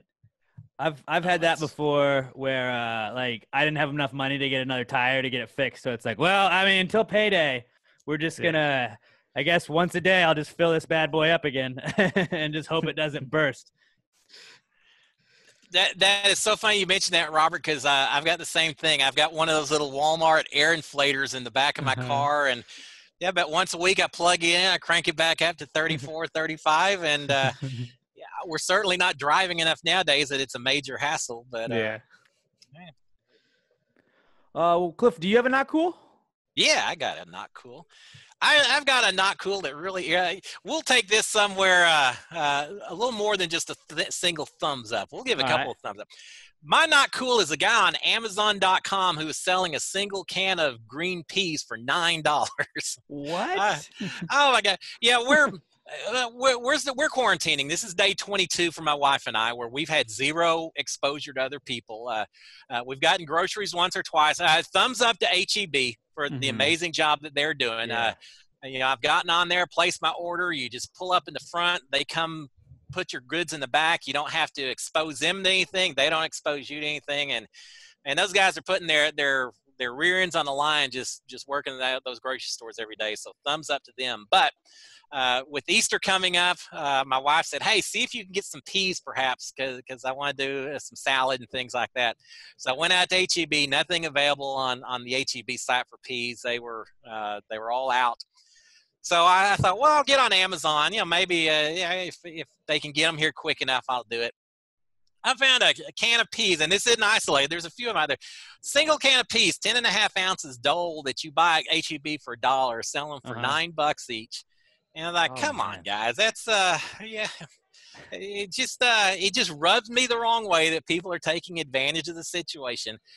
I'm a bit of a libertarian when it comes to legal laws and things like that. So there's a part of me that says, hey, if you can get $9 for that can, then maybe go for it. But just because maybe Amazon allows it, maybe because it's legal, doesn't still irritate me that someone isn't out there benefiting because someone else, whether it's the coronavirus or just people that live somewhere where groceries aren't easily available nearby, whatever, just, I don't know. People charging an arm and a leg, kind of gouging over something as basic as a can of peas. Just my irritant for the last couple of days. It's a single can of peas. We still ate okay. No one's starving over here. I'm doing okay, but come on, don't try to sell me a can of peas for $9 and act like that's a fair and equitable trade. And then I read reviews, all these people saying, oh, I was misled. I thought it was a whole case of 12 cans for $9 and all of that. It just makes me feel for some of the people that maybe can't afford it in this day and age that just got their single can of peas delivered to their front door. And so, yeah, I'm not cool with $9 for peas. I'm not that hungry for peas either. Well, I mean, like that's been like the Clorox wipes guy was like buying all those and upselling those for like $40 for a pack of them. And then all the hand sanitizer people, like it's nuts what people are going crazy for. Like I had to go pick up a prescription today and it was just like, there was nothing, like none of the there was no toilet paper. There was no paper towels. There was nothing that was there. And it's like, guys, come on. Like we're 4 weeks into this. Like we shouldn't be still out of all this stuff. And it's not the store's fault. It's just everybody just buying everything that they can whenever they can, even with these limits. It's like, if you don't need 2 rolls or 2 things of toilet paper right now, you don't need to buy 2 things of toilet paper. You should just leave those to the people that do need them. Yeah, and that's why I'm so happy. And I don't want to say just H-E-B because I know the other grocery stores are doing it too, but they've done such a good job so far with their supply chains and for the most part, keeping the goods stacked up and available. So I'd like to think after that first week or so, other than just a few specific items, for the most part, I think people are feeling comfortable that there's still food available. No one's going hungry necessarily because there isn't food on the shelves. You just have to be a little more picky or a little more willing to accept whatever's out there. But yeah, we've been through it before. We're in hurricane country, and every time something's come in, 2 times a year. Yeah, so you see the people all off buying the bleach or the gas stations or the Home Depot suddenly is out of the plywood and all that. But yeah, for the whole country to be going through this and not necessarily seeing the end in sight, it's tough. I mean, everyone just has to – I get it. Everyone wants to make sure they're taken care of in case this goes longer than it needed to and all of that. But I'd like to think and hope that people are watching out for each other and that some of the craziness is getting settled down a little bit. And for the most part, I see it. When I went up to the grocery store, everyone was spaced 6 feet apart from each other. For the most part, they were wearing masks and again, most of the items, bread, things like that, we were able to get a hold of. So if I have to be a little more selective with the toilet paper, then so be it. I saw a funny comment somewhere. Someone said, man, how this thing changes your perception in life. Toilet paper used to be like spinning the wheel on The Price is Right. Just spin that wheel. Now it's like Fort Knox, treating it like it's solid gold, a sheet at a time, being careful with that old toilet paper. You get 10 sheets a day max. Nobody better go over their 10 sheets. That's right. You're ration, guys. You better be careful over there. It does it does tell you a lot about people though when you see something like a pandemic that like we've never seen before. It's like if there was really like an apocalypse, like there's people that you can immediately tell aren't gonna make it, and it's the people that are like, "Oh, I need all this stuff." So it's like, no. Just figure out, like, you're the person when the plane crashes that like we're on the island and you're like, "No, I need 6 of the dinners day one." Right. Like, no, you don't, dude. Just chill out. Just put it down. Yeah, it does keep everything. I'll show you the book I've been reading just because you never know. Oh, it's, nice. It's mirrored extreme survival that I got out of my son's bookcase. He's big into going out camping out in the backwoods and everything else, and so yeah, I've been learning to how to properly dress an animal and start fires with a couple of sticks and set snares and traps and do all those kind of things. So yeah, whether it's the apocalypse or naked and afraid or somewhere in between, I'm ready to go with the outdoor survival. I noticed you left out Survivor. As you think maybe Survivor could be? Would you try it? Yeah, I'd love it. That was my original reality show. I watched Survivor even before Big Brother. I watched Mark Burnett did Echo Challenge, which was some endurance racing before Survivor even was a thing. And I used to watch that all the time on the internet as well, or Discovery Channel, wherever they had it. I love Survivor. It would, I'd love to do that. The Amazing Race is another one. I'd never say no to adventure. I've always been one of those that's kind of out there willing to take on whatever risk. So yeah, Amazing Race, Survivor. I'd love to be out there. I think I'd do pretty well. I think I could navigate and do decent on both of them. Now the challenge in MTV, I perhaps would just literally die if I did a show like that. I'm not sure that I'm necessarily the guy that's going to be out there running 8 miles as part of a competition and things like that. So I may leave that show to others, but yeah, there's a lot of reality shows like Survivor that'd be a lot of fun to do. The challenge, they definitely, it's like every single endurance competition. It's like, do you want to sort of like maybe die in this competition too? But like also here we could like, I don't know, it's awesome. But then like I've just kind of gotten into it with the Big Brother players that have been on it. Really, yeah. Like I was never like I liked it when like Road Rules and Real World used to be on, and then it was kind of like, all right, I don't know any of these people now. And then like I feel like it was within the last like 4 or 5 seasons they started being like, we'll just bring Big Brother people in. Yeah, and I was like, well, now you got my attention. Yeah, it was a lot of fun, and I'm cheering on all the Big Brother alums and hoping they do well. And I know I had a lot of fun inside the house. We were all sitting in the backyard one night drinking wine, and I kept encouraging Mickey, saying, "You need to go on the challenge. You'd be fantastic for it." And conversation may have come on about, besides the challenges, there's a lot of people hooking up and having all kinds of drama inside the house and all of that. And Holly didn't really like the idea that Jackson was very excited about going on the challenge. And I tried to milk that for all I was worth and just kept bringing it up and all. But yeah, it's kind of cool, people that I've met and know going on that show and having some people I can cheer on and all of that. So yeah, I'll cheer them on, but that's probably the low list of places that I'm ever going to be trying out and going on to. Like what other reality shows kind of are you into? We watch a lot of, we watch everything reality. It can be the most oddball stuff. Hell, I watch on Netflix blowers or glass blowers or something where they compete on who can blow glass into the that was shapes. Wasn't it the host was a Big Brother participant, wasn't he? Yeah, he was, and I can't remember what his name now was, but I've seen some of those episodes. Right now we're watching a lot of the cooking shows, the Top Chefs and just the random chopped in shows like that. And we watch a lot of the house flipping shows and those kind of competitions and everything. My wife and I, we've got a Fire Stick, and we actually will go out there and we'll watch like The Block is a TV show, reality show from down in Australia, where they try to flip an apartment complex and do things like that. So yeah, I've been a huge reality fan forever, and so we watch, if it's on TV, pretty much we'll watch. I was watching Big Brother Canada until they shut that thing down prematurely because of what's going on and all. But yeah, we watch all of them. I thought it was interesting that they did shut down Big Brother Canada. And like at first I was like, why would you do that? Like they're the safest people there. Yeah. But then I was like, oh, I didn't think at all about like, oh yeah, you have a crew, you have a host, you have all these other people that are going to have to do that. Like if their family members though on the cast are affected by it, like that's terrible. So that makes sense. Like why they did it. That just sucks that like, can you imagine though, like if you had been in the house and y'all were like, were they 2 weeks in?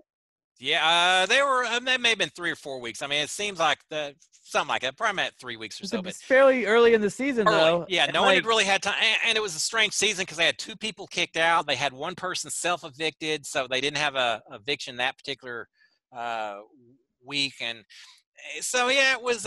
They never really got a chance to play the game, and I've got mixed feelings. Being in the house with what's going on, I would want to be with my family, and so from that standpoint, I'm glad they're home and able to take care of each other. But yeah, certainly the production that goes on to these shows, and I never saw most of the people that were doing our show. We had a few handlers here and there and all that, but one thing people may not realize is it doesn't look like we see people on that show, and that truly is the case. There's not people going around with cameras or people coming in that they just don't show on TV. We truly don't see anyone on that show except for each other. Even inside the diary room, there's no one in that diary room talking to us. We're just staring at a camera. So it was tough for us to get a feel for just how many people were involved in the production of that show. But I've been told 100 to 150 people at any time potentially can be part of the team that puts on Big Brother. So, yeah, I get it. Yeah, you got to worry about safety first. And so it made sense that they shut it down. And I wasn't surprised as things kept ramping up. But I absolutely felt for the people that were on that show that got their journeys cut prematurely. And I hope they, I don't know, bring them back or come up with some kind of special version, because they're just like me. That was a once-in-a-lifetime experience, this dream situation. And just as you're in the house getting excited about maybe what you can do and that you form some alliances, to have it all ripped away and you're being told more important thing is go home. Again, glad to be with family. I would be glad to be home with my family and not having to worry about them. But there's always going to be that little spot where you think, gosh, what could have been? What could I have done if they had just left me in that house? Yeah. So, I guess I had also written down this, and I forgot to ask you. So would you think it would be more stressful during quarantine to be stuck with your family or in a house of 16 strangers? Oh, much more with the strangers, only because I'd be worried about the family itself. It would, and that's the thing inside the house. I spent a lot of time just worrying about my family, just having to trust that my wife had everything in hand. And so even in normal situations, there was a little bit of stress, just hoping that they were doing okay and not knowing what was going on. But knowing now what we've got going on out here and people are quarantining and all that, yeah, it would be tough. And it would be tough to be focused on the game once you were told what was going on. It certainly would be a lot easier to say, I get booted, whatever. Do I really care that much? Just send me to the house. And the worst part would have been getting kicked out, sent to the jury house, knowing what was going on and still not being with your family, but also not being in the game. That would be a kind of that in between hell would describe that situation. Well, I know we've kept you a long time. We do have one last segment we'll knock out. I feel like that got away from me. I'm just so excited to be talking to Cliff Hogg. I feel like I'm just gonna start be like, hey Cliff, can I ask you something else? I'm gonna ask you something else randomly. But I don't know, I have so many questions and I don't want to you're gonna get annoyed if I just ask all of them. So I'm not going to. Bring it on. Bring it on. No, that's how I tease you and get you back on another time. That's what I'm trying for. Anytime, Alex. Okay, our next segment. This is definitely the weirdest segment that we have. It's the answers segment. Now, when I was in 4th grade, I went to school at Farr Elementary in Lawrenceville, Georgia, and Miss Winters was my teacher, and I remember specifically Miss Winters saying, class, there's no such thing as a stupid question, and I was like, good, and I don't remember what I had to ask, but I remember raising my hand, shot up, and I asked a question, and everybody laughed at me. And I was like, oh, God, you just lied to me. Why? No. And I was like, there's no such thing as a stupid question. So I was like, I promised myself, I was like, one day, Alex, when you're in charge, you're going to get to tell people that, and you'll answer all those questions. You won't laugh at them. You'll just answer the questions. And I never really got put in charge, but I did start a podcast. So that's sort of I put myself in charge. I appointed me. So I am the boss of myself. You're the HOH of Pass the Gravy, huh? Exactly. And so I was like, I encourage you guys. There's no such thing as a stupid question. If it's a high thought you have, if you see something on the internet that you're like, I wonder what the gang at Pass the Gravy has to say. If you're in the shower and just all of a sudden a random. I always have the best thoughts the best ideas of mine. I need a white dry erase marker for the shower because I always have my best ideas. I'm like, I just need to jot it down. Then you can just wash it off afterwards. But I always think of my best stuff in the shower. If you have any of that stuff, and you're like, what does the gang from Pass the Gravy got to say about this? We've learned that we over this time we've done this segment, we've learned that anything you put a handle on is a ladle. Fun fact. Regardless of if it's a good ladle, that's debatable. Like everything, it can be a bad ladle, but it's a ladle nonetheless. And then also anything you throw is a boomerang. It's just a really crappy boomerang if it doesn't come back. Yeah, so there's a little tidbit for you. But this is the answers segment. Well, if you just answer the question, why don't you just answer the question? Be honest, no big deal. Yeah, answer the question. Don't change the subject, just answer the fucking question. What was the question? Answers.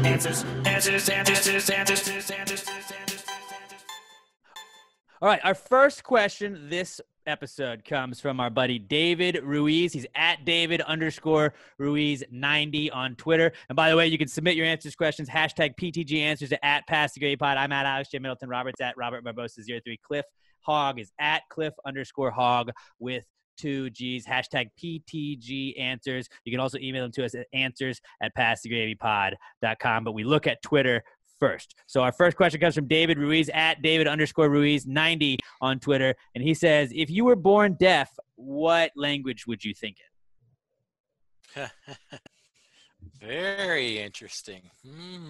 I feel like I took American Sign Language because I mean, obviously going into radio, sign language is very beneficial to me in college, right? Yeah. So this is, I know this is radio. I know that. That's the one thing I remember. CLIFF, I think. Yeah. HOGG, something like that. Yeah. Yeah. I can finger spell. That was the one thing that, like, I failed sign language the first time I took it because I didn't learn how to finger spell. And then they try and sign something to you, and then if you don't get it, they spell it to you. And I was like, oh, I don't get any of this. This is the worst. And it was just quiet. Yeah. Like, I guess if you're in Spanish, there's like sounds going on, but it was just silent awkwardness for me the whole time, and I hated it. But I got through it. And so, yeah, I think that, like, there are different like languages of sign language. So I feel like you would just think or dream. Was it think or dream? Yeah, no, you would think in just whatever language of sign language it was. But, like, I don't know if you would, like, I don't really voice words to myself, I guess, when I'm thinking it. But, like, I would know what the words mean, you know? Yeah, that's scary because would you actually even sound out anything? Because I do that. I feel like I have ongoing conversations in my head where I'm thinking the words, but maybe not everyone does that. So I would say it's whatever language, sign language, because we have American Sign Language. I know that. So I'd assume there's Spanish Sign Language. I should probably know that after taking 3 semesters of it, or 4 semesters of it, or whatever it was I did. You think there's like Icelandic Sign Language and they can only talk to other Icelandic people if they're probably deaf? Or would you just pick up? I had a couple of sign language teachers, and there was one that she was like, you know, there's more urban slang that is used in certain ones. There's more, like, some of them mouth words as well while they're speaking, and some are not at all doing that. So I don't know. Like, I definitely think that they would think in whatever, like, language of sign language they were taught. So do you think there's different accents? Like Spanish in Mexico is different than Spanish in Spain, where they lisp all their T's. Do you think if you're like a Spaniard sign language, you like drag your hand out more than other people do or something? If you're Italian, your arms should just always everywhere. Yeah. Yeah, like, I definitely think so. So I think it's whatever, like, their native sign language would be. Our next question comes from Lauren Feller, who emails in, and she says, are Pop-Tarts just breakfast ravioli? I mean, it's got, like, it's a pocket, right? That's just, like, a Hot Pocket is really just a big ravioli. You just stuff it with stuff.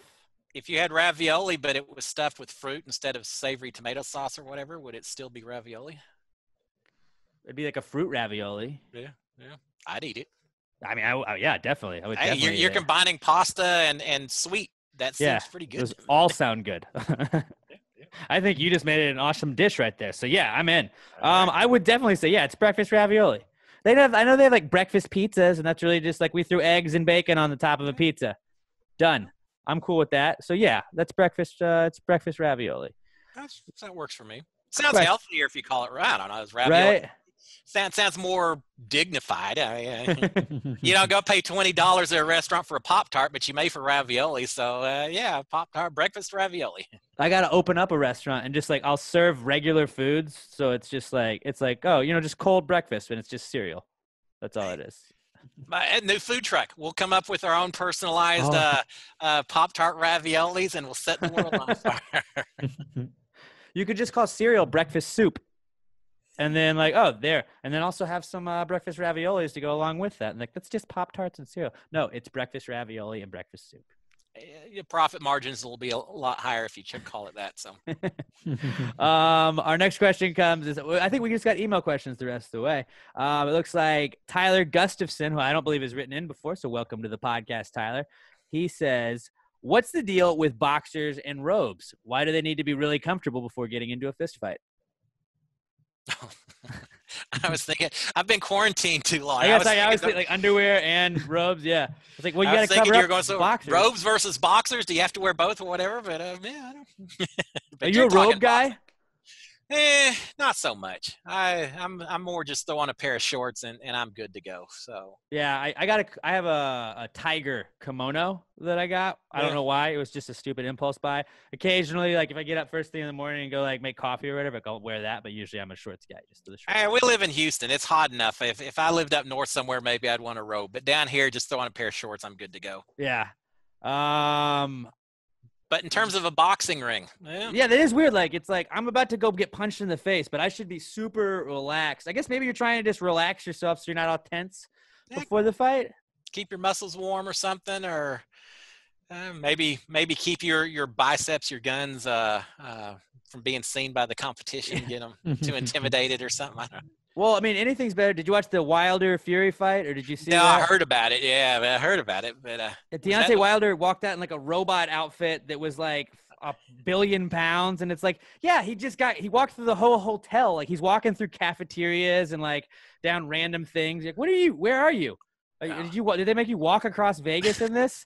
And it's like, yeah, he lost because his legs were gone. He had a 70-pound weight he had to carry around the whole like walk into the stupid ring. So like, and then Tyson Fury got carried out on like a king's throne. So like he's saving those legs, but like, yeah, I think you want to be less tense. You got a robe on, you're not as tense. If he had watched Rocky IV, he would have known that you don't do that. Carl Weathers comes in the Statue of Liberty and all that stuff, and he didn't just get beat; he got killed. Don't wear the fancy costumes before you have to go in and exert your strength and all that. It's like a movie about your sport. You wouldn't like, yeah, you had to have watched Rocky. Obviously, like he didn't even care. He must not have he just didn't care.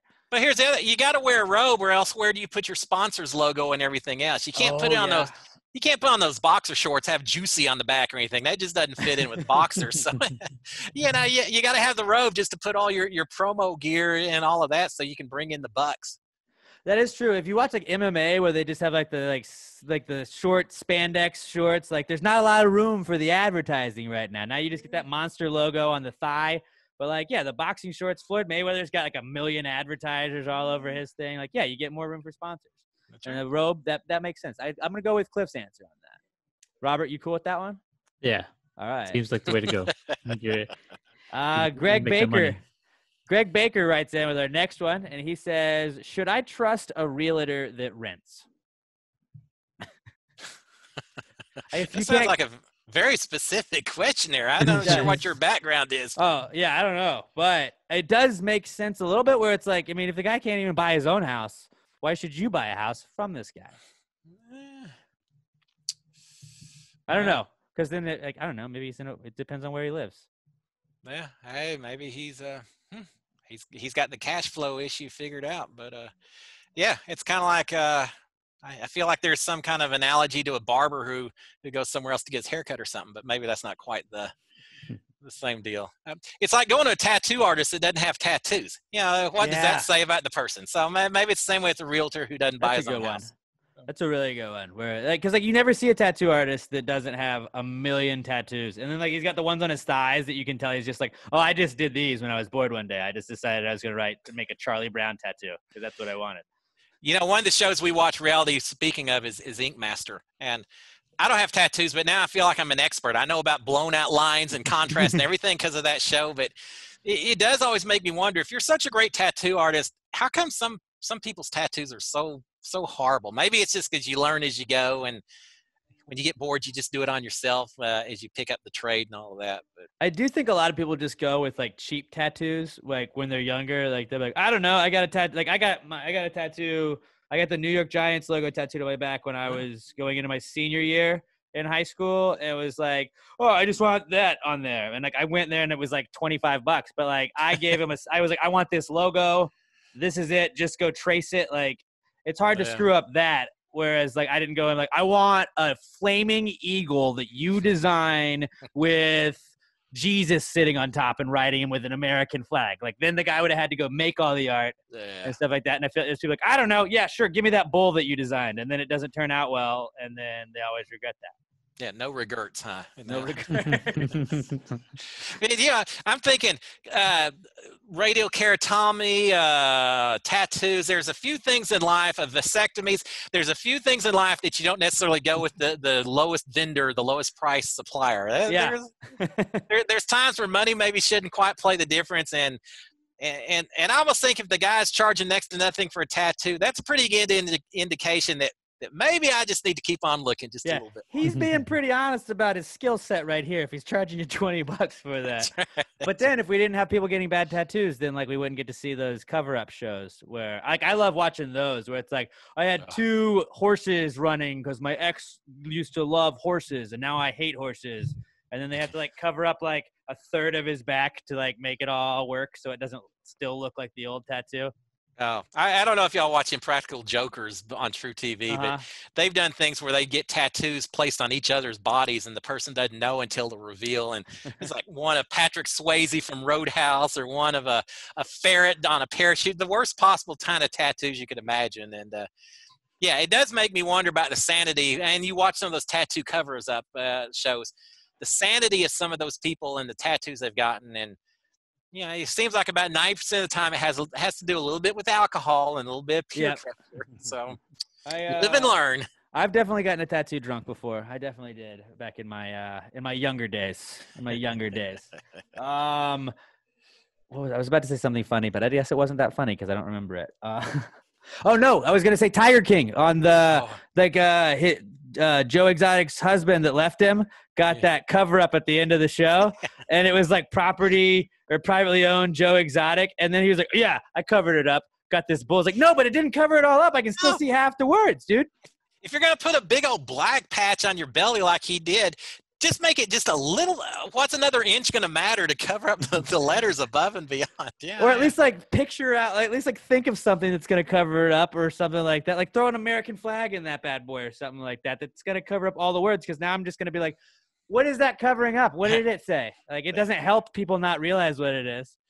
Yeah, that's probably that guy. One of the least of his worries in his life going forward. That's true. It used to be teeth. I saw on one of the updates he got teeth though, so that's good. Hey, don't do meth. Don't do meth. Lesson learned from Tiger King. Don't do meth.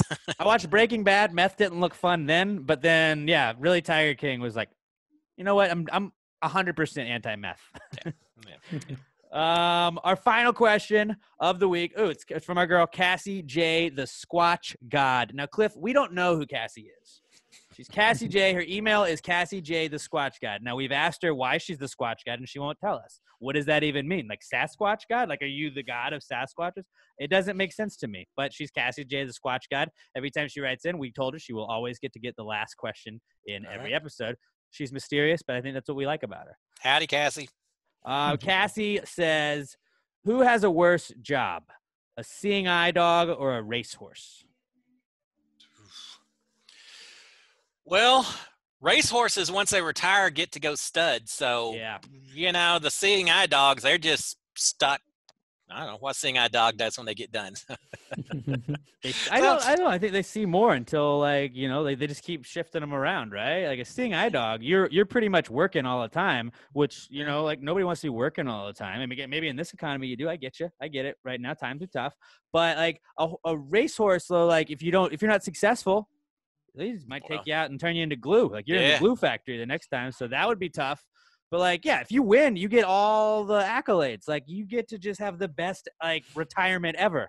I would say horses have the best retirement of any like mammal, right?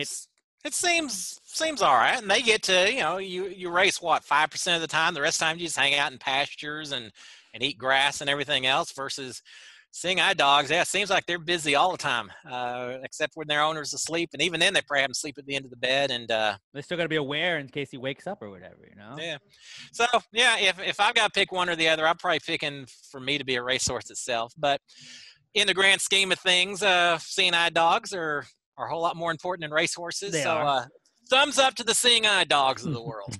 Yeah. I think I would rather be a racehorse too, but because did you see the? I can't remember which one the last one was that won the Triple Crown. I know we've had a couple in recent years, but he I remember they were like, this is the stud fee for him, and it was like $10 million to just like, oh, that's awesome. Like, yeah, I'll let this horse is at this farm just hanging out. If you want to hang out with, if you want your horse to hang out with his, 10 mil, just a quick 10 mil, no big deal. And then there's like 15 people that want it. So you're like, yeah, cool. I just made a bunch more money. Seems like there's worse ways to live a life. So I've always wanted to get like really into horses. Like I go to Sam Houston Race Park. They have the 50-cent beer nights there, which is awesome. And then I go and I lose my money. And I'm always like, this is when I'm going to figure out horse racing.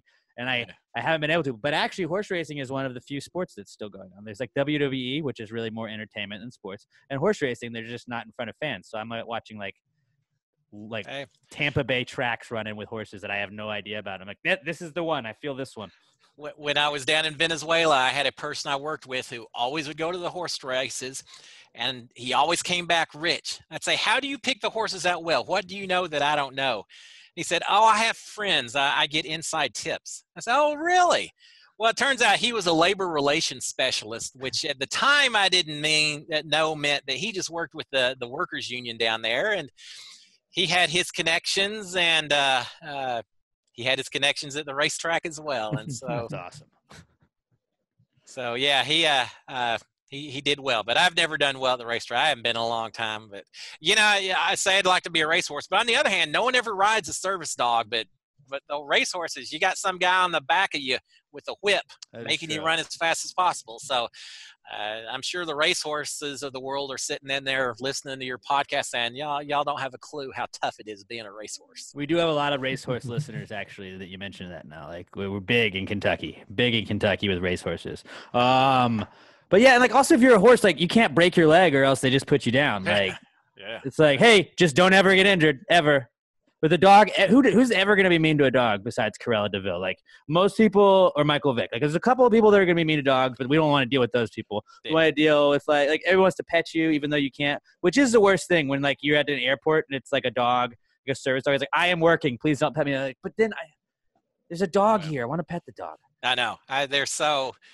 Yeah, I love the service dogs. I've talked to a few people out in the Big Brother world, fans that have service dogs and seeing eye dogs. And it's amazing what those things can do nowadays. All right, so I got a follow-up question to that one. And Cassie, not to steal your thunder, but racehorse versus a rodeo horse. Ooh, I'd go racehorse because rodeo horses, they got you cinched up by the boys down there, don't they? Yeah. I don't want to be one of the saddle broncs with the guy with the spurs digging into your shoulders and all of that. But I'm thinking a steer roper may not be bad, where you just got the cowboy. All you have to do is catch up to the or the steer wrestling. All you got to do is catch up to that steer that's running, and then the guy's going to jump off you and just leave you there. And that seems all right. But then you're always constantly getting left, and then you're always like, every time you're in a relationship, are you just like, are they going to just jump off too, like this guy does every single night? They have abandonment issues. Maybe like a barrel racing horse. A barrel race horse would be fun. Barrel racing be fun. Those horses are treated well. I'm sure there's those are well cared for horses. And hey, you get to hang around all day long listening to country music and versus over and the racing of kings, the sport of kings, and a bunch of people with mint juleps, and you don't get to share it with them, and they're getting rich off of you, and all you got to do is stand around. So I may go with the barrel racer or the steer wrestler horse, something like that, or cutting horse. That sounds fun. A horse, like a horse's life, is really just like an NCAA athlete if you think about it. Like you play for free. At least that we know of. Maybe some of you guys are getting paid under the table. I know how that works. But that's how do you think Alabama does it? You know, we get you. The bag man. No, but like you're just always like you're just working your ass off, and they're just like, nope, we made that money on you. Thanks. See you later. You get hurt. Yeah. Your career's done, but don't worry, we profited. We're just going to the next one. It's a cruel world. You were talking country music, and I got one last question just because it popped in my head. Like Big Brother, they give you like. When you won HOH, did you have was it Garth Brooks you had or George Strait? I had George Strait, Greatest Hits, his first Greatest Hits album, and Oh, it's great. Yeah, God, it drove me crazy. They'd play music, I think I said, when we woke up in the morning, and we didn't get to choose or request music. It was just whatever they picked, and it was never country music. It was always something that catered a little bit more to the younger folks in the house. And I will say I'd never heard of Lizzo until I got inside the house, and now she's one of my favorites. I love to listen to her. Billie Eilish. Oh my gosh, I'm just addicted to some of her songs right now. But yeah, I picked George Strait and listened to it, and just made me think of home. Made me wish I was at a honky tonk somewhere playing some dominoes and dancing with the wife. And I spent a lot of time listening to that record or that CD up in the HOH room. So when you go in, I don't know if you're not allowed to talk about it, you're cool. But like, do they just like, do you just list like, these are like, if like, say I won 10 times as HOH, these are the 10 albums I want? Yeah, without going into a lot of detail, there were requests, what kind of food do you like? What kind of music do you like? And things like that. And so, yeah. And part of that was what kind of music, if you ever got a chance to win HOH, what would you like? And whether you got what you wanted or not, some people did, some people didn't. I put George Strait down. I had quite the selection. I put George Strait down. I think I put some some Jerry Jeff Walker, some ZZ Top, but I also had LMFAO and some Beastie Boys. And so I'm kind of a wide taste in music. But yeah, I got George Strait for my song selection and loved every bit of it. I feel like you like educated some of the younger kids a little bit on it, because I know that you guys always kind of like go up there and share the music when you can, just because you like there's not a lot to do. I feel like in the house sometimes, and like I felt like you were like, oh no, that you got to listen to this one. There were a couple of times where it was like, no, like was it number 3? Was it? And like you were, yeah, that's the good one, or check out this one. Like I thought that was kind of cool, like watching you like school them, and then also talking about like you don't like this isn't I guess behind the scenes, but I know you'll have to like list the beers that you get, because you were the king of. I'm going to break out these beers sometime. One of these days, I'm going to break out these beers. Because you had like 6 beers. You hoarded them. And I was like, whoever gets those beers is just going to be like loyal AF to Cliff, just because like he's been talking about those. Like, I wanted those beers. I didn't want any other beer. I just wanted those beers because you had been talking about them all summer. There were people in that house that makes me think they need to go Alcoholics Anonymous, the way they were so excited about when we get a couple of beers here and there for 4th of July or something. For me, man, I love a beer as much as the next guy, and I want to go up to y'all's brewery and hang out a little bit one of these times. Yeah, we'll go up to Southern Star, man. Yeah, Southern Star. It'd be fantastic. But yeah, I actually requested some Shiner Bock and some Lone Star and some things like that, and they gave me Heineken. And Heineken's fine, pickers can't be choosers and all, but yeah, they gave me Heineken, and I thought, well, as much as I'd like to drink these beers right off the bat, I'm going to use them as bargaining chips, just like anything else. Hell, just like the fire tokens on Survivor. I'm going to see if I can't buy some favor with these things, and I'm not sure it ever really paid off too much. I think I gave one to Sis once to try to get some favor from her and all that. But yeah, I figured why not hold on to them until either a really special occasion for me or if I thought I could use it to buy a vote here or there. Yeah, you never know in that game.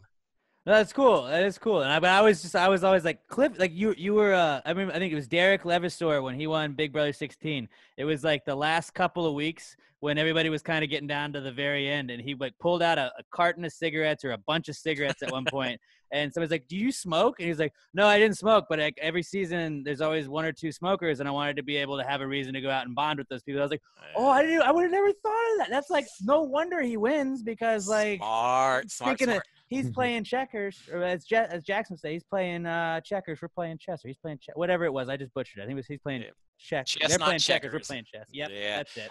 I brought a bunch of bandanas in of a bunch of different colors, just thinking, people trying to sleep and all that. Maybe I can hand out some bandanas and do the same thing. I gave one to David when he came back into the house, but other than that, I ended up just using most of them myself. But now that's smart. I was really glad we didn't have any smokers in our house. That was a nice realization that we just never had to worry about that cigarette smoke. It's really dwindled down like the last couple like seasons. I feel like there's like maybe 1 or 2 every like other season or so, but like last season there was none. Yeah, I think especially if filming takes place in California, so I think you're still allowed to bring them in and smoke them in the backyard. If only I know it couldn't be indoors, but didn't have to worry about that. And I was very happy that.